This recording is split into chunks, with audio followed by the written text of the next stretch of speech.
নমস্কার, মঞ্জুশ্রী রান্নাঘর থেকে সবাইকে স্বাগত। আজ আমি আরও একটা নতুন রেসিপি নিয়ে চলে আসছি তোমাদের সামনে।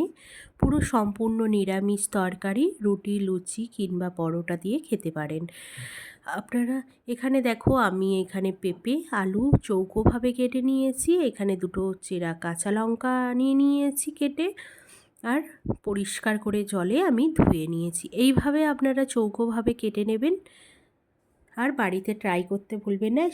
যেইভাবে আমি রেসিপিটি দেখাবো সেইভাবে আপনারা বাড়িতে ট্রাই করবেন, খেতে খুব ভালো হয়। এখানে দেখো, ফোড়নের জন্য আমি নিয়েছি স্বাদ মতো লবণ, এখানে আছে রাঁধুনি ফোড়ন, একটা তেজপাতা, একটা শুকনো লঙ্কা, আর 5 ফোড়ন আছে। এখানে আমি কাঁচা ছোলা নিয়ে নিয়েছি, এখানে মাস্টার্ড অয়েল নিয়ে নিয়েছি, এখানে কাশ্মীরি লাল লঙ্কার গুঁড়ো নিয়ে নিয়েছি, এখানে আছে হলুদ গুঁড়ো, আর স্বাদ মতো চিনি আছে। এই তরকারিটা মিষ্টি মিষ্টি হবে, আমি সেই জন্য চিনি নিয়ে নিয়েছি। আর এখানে একটা পেস্ট বানানোর জন্য এতে আছে আদা, মৌরি, জিরে 1 টেবিল স্পুন করে আছে। আপনারা এটা শিলনোড়া বা মিক্সিতে পেস্ট করে নেবেন জল দিয়ে। আর এখানে জিরেকে রোস্ট করে আমি একটা পাউডার বানিয়ে নিয়েছি, আর 1 টিস্পুন ঘি নিয়ে নিয়েছি। কড়াইটি এবার ওভেনে বসিয়ে দিলাম, কড়াইটি গরম হয়ে গেছে। আমি এবার মাস্টার্ড অয়েলটা দিয়ে দিচ্ছি। মাস্টার্ড অয়েলটা গরম হয়ে গেলে আমি আলু পেঁপেটা দিয়ে দেব। দেখো, মাস্টার্ড অয়েলটা এখানে গরম হয়ে গেছে, আমি আলু পেঁপেটা দিয়ে দিচ্ছি। মঞ্জুশ্রী রান্নাঘরটিকে সাবস্ক্রাইব করে দেবেন, বেল আইকনটি প্রেস করে দেবেন, আর লাইক কমেন্ট শেয়ার করবেন। এই রেসিপিটি কেমন হয়েছে কমেন্ট করে জানাবেন। প্লিজ সবাই সাবস্ক্রাইব করে দেবেন, আর বাড়িতে এইভাবেই ট্রাই করবেন। এবার আমি একটু নাড়াচাড়া করে নিচ্ছি। একটু ভাজতে দিতে হবে। দেখো, হাফ ভাজা হয়ে গেছে। আমি এখানে চেরা দুটো কাঁচা লঙ্কা নিয়েছিলাম দিয়ে দিচ্ছি, আর কাঁচা ছোলাটা আমি দিয়ে দিচ্ছি, আর স্বাদ মতো লবণ দিয়ে দিচ্ছি। আপনারা আপনাদের লবণ যেরকম খান সেরকম দেবেন। এবার আমি ভালো করে নাড়াচাড়া করে নিচ্ছি। এটা খুব ভাজা হবে না, আধ ভাজা হবে। বেশি ভাজা হয়ে গেলে টেস্টটা চলে যাবে।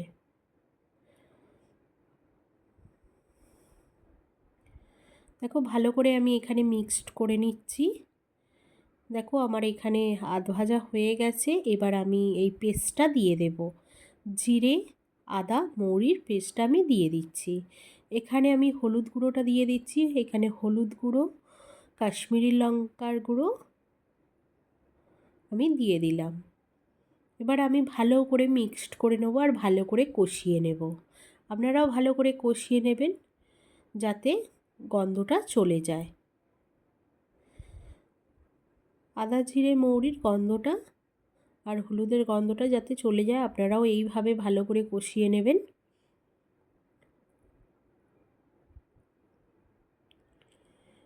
সবাই বাড়িতে কিন্তু ট্রাই করবেন এইভাবে। দেখো, আমার কষানো হয়ে গেছে। এবার আমি এই বোলের হাফ বাটি জল দিয়ে দিচ্ছি। দেখো, এবার জলটা আমি বয়েল করতে দেব।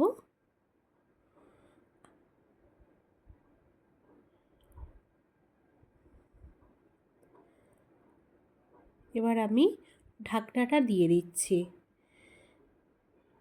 এটা সেদ্ধ হতে সময় লাগবে, আর জলটাও আমি হাফ শুকিয়ে নেব। দেখো, এখানে আমার হাফ শুকানো হয়ে গেছে জলটা। দেখো, পেঁপে আলুটা আমার সেদ্ধ হয়ে গেছে। এবার আমি বোলেতে সার্ভ করে নেব। আমি বোলেতে ঢেলে নিচ্ছি।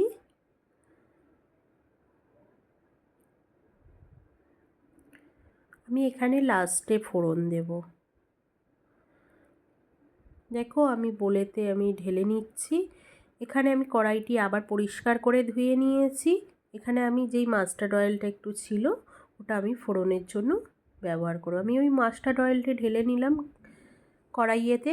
আমি এখানে তেজপাতা আর শুকনো লঙ্কা, রাঁধুনি, পাঁচফোড়ন আমি কড়াইয়েতে দিয়ে দিলাম। দেখো আমি লাল লাল করে ভেজে নিচ্ছি।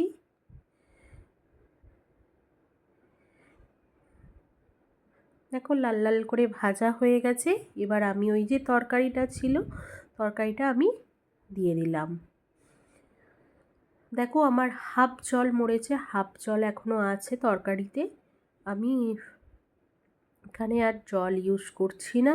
আমি তরকারিটা দিয়ে দেওয়ার পর আমি চিনিটা দিয়ে দিচ্ছি, কারণ চিনিটা লাস্টেই দেবেন যাতে আলু পেঁপেটা সেদ্ধ হয়ে যায়। আর চিনিটা আগে দিলে আলু পেঁপেটা সেদ্ধ হবে না ভালো করে, সেই জন্যে আমি লাস্টে দিলাম। দেখো আমি এবার জলটাকে ভালো করে আমি শুকিয়ে নেব।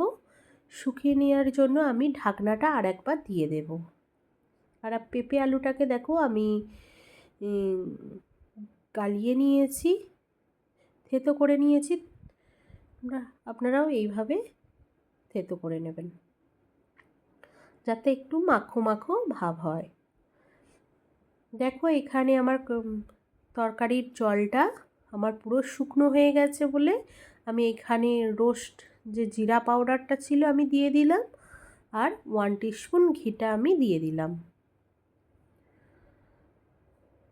এবার এটা ভালো করে আমি মিক্সড করে নেব তরকারিতে। আমার পুরো জল শুকনো হয়ে গেছে। এটা হালকা নরম নরম ভাব থাকবে। দেখো পুরো শুকিয়ে নেবেন না, খেতে ভালো লাগবে না, এরকম নরম নরম রাখবেন। দেখো আমার সম্পূর্ণ ডান। আমি বলেতে সার্ভ করে নিয়েছি। কেমন হয়েছে রেসিপিটি কমেন্ট করে জানাবেন, আর লাইক শেয়ার করবেন, প্লিজ সাবস্ক্রাইব করে দেবেন। টাটা, সবাই ভালো থাকবেন, সুস্থ থাকবেন, নমস্কার। আর এইভাবেই ট্রাই করবেন বাড়িতে।